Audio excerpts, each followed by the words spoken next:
جی ناظرین، جب ہم اپنے معاشرے میں ارد گرد دیکھتے ہیں کہ کچھ لوگ ایسے ہیں کہ جو لوگوں کے درمیان عداوت اور دشمنی کو پروان چڑھاتے ہیں، لوگوں کے درمیان جو ہے وہ نفرت کو پیدا کرتے ہیں، اور کچھ اللہ کے نیک بندے ایسے بھی ہیں کہ جو محبت کی مثالیں قائم کرتے ہیں، یعنی کہ لوگوں کو پیار و محبت کی تعلیم دیتے ہیں اور پیار و محبت کرنا سکھاتے ہیں۔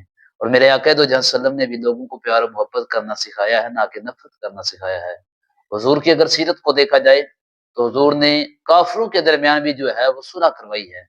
جب خانہ کعبہ کی جو تعمیر ہے، خانہ کعبہ کو نئے سرے سے تعمیر کیا گیا، تو جب حجر اسود کو نصب کرنے کی باری آئی تو جو مکہ کے قبیلے تھے، مختلف رہنے والے تھے، کافروں کے قبیلے تھے، ان کے درمیان یہ جگرا پروان چڑھا۔ ہر ایک قبیلہ یہ کہتا تھا کہ حجر اسود چونکہ ایک جنتی پتھر ہے، اس کو میں نے نصب کرنا ہے، یعنی کہ جہاں پر اس کو رکھنا ہے تو میں نے رکھنا ہے۔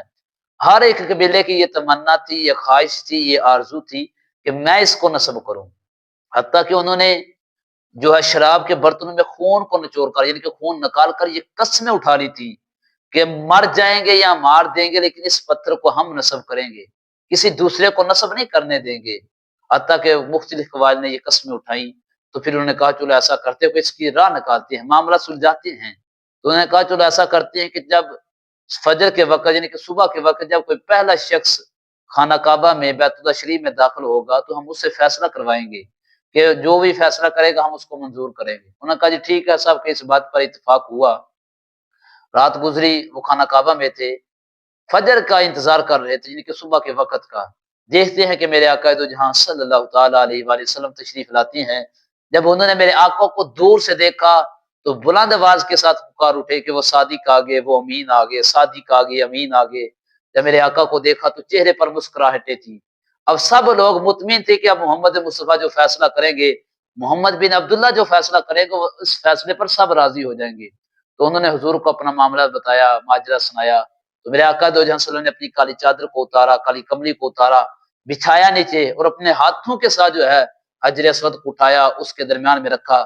اور حضور نے کفار کے جو قبیلے تھے، انہوں نے ہر ایک قبیلے کے سردار کو کہا کہ آؤ اس چادر کے پلو کو پکڑو۔ ہر ایک سردار نے آ کر پلو کو پکڑا۔ میرے آقا نے فرمایا کہ لے جاؤ اس کو جہاں پر اس کو نصب کرنا ہے۔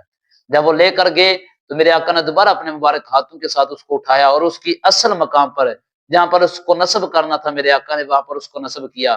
اس طرح جو ہے کفار کا جو لڑائی تھی، جھگڑا تھا، وہ ختم ہوا۔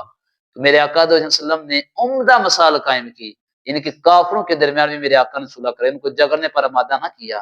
یعنی کہ یہ میرے آقا کی تعلیمات ہیں کہ ہم مسلمان ہیں، اپنے نبی کے ماننے والے ہیں، تو ہمیں چاہیے کہ ہم یہ اپنے آقا صلی اللہ علیہ وسلم کی سیرت پر عمل کریں اور لوگوں کے درمیان جو وہ صلح کے معاملات کو پروان چڑھائیں۔ اللہ تعالیٰ مجھے اور آپ سب کو اس پر عمل کرنے کی توفیق عطا فرمائے۔